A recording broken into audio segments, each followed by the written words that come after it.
مردہ بدست زندہ از مرزا فرحت اللہ بیگ۔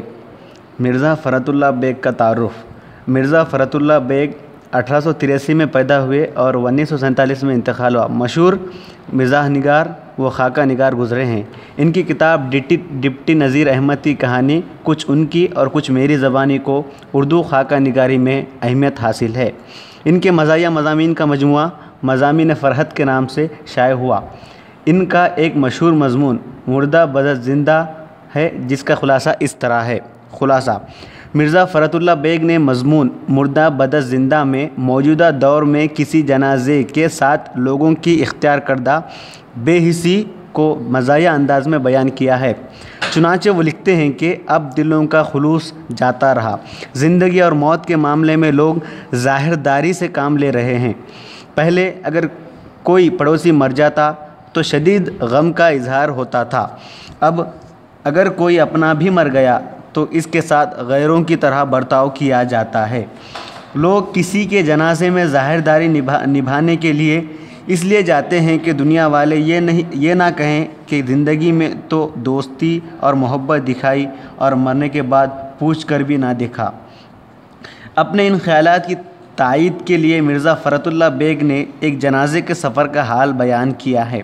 چنانچہ وہ لکھتے ہیں کہ لیجئے صاحب، سامنے کے مکان میں کسی کا انتقال ہو گیا۔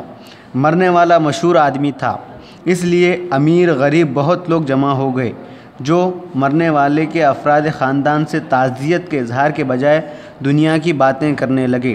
دفتر کی کارروائی، ملک کی سیاست وغیرہ پر باتیں ہونے لگی۔ کچھ دیر بعد جنازہ تیار ہو گیا، باہر آ گئے۔ جن کو ساتھ جانا تھا وہ جنازے کے ساتھ تھے، تیز تیز چلنے لگے۔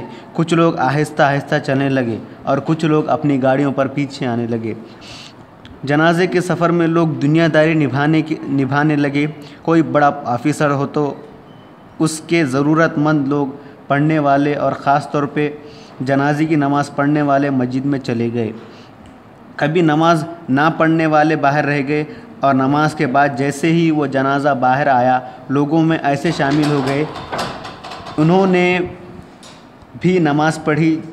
چونکہ جنازے میں زیادہ لوگ تھے اس لیے راستے میں کسی طرح لوگ دریافت کرتے رہے کہ کون مر گیا، کس طرح مر گیا۔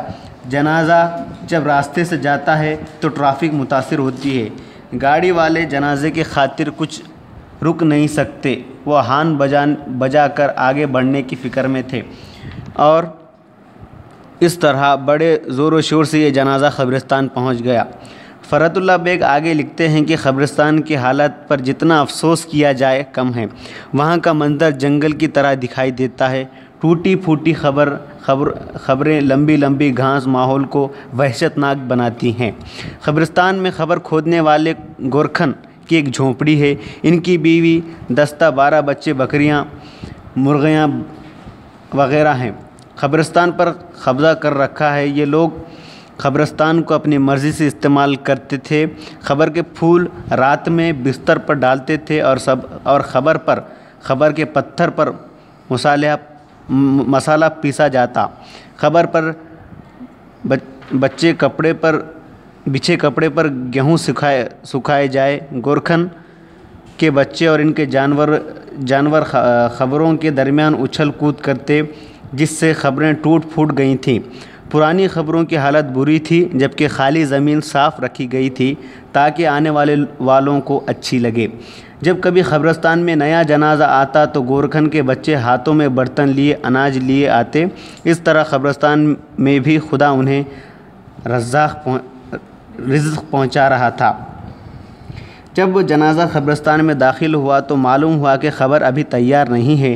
چنانچہ لوگ زمین سخت ہونے اور کھودنے والوں کو سست کہتے ہوئے جنازہ رکھ کر قبرستان میں ادھر ادھر پھیل گئے اور قبروں کے پتھر پر بیٹھ گئے۔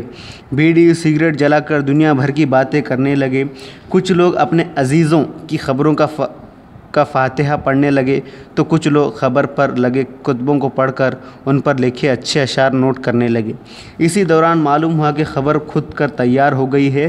سب لوگ قبر کے گرد جمع ہوئے اور طرح طرح کے مشورے دے کر کسی جنازے کو قبر میں رکھا گیا اور قبر بند کی گئی۔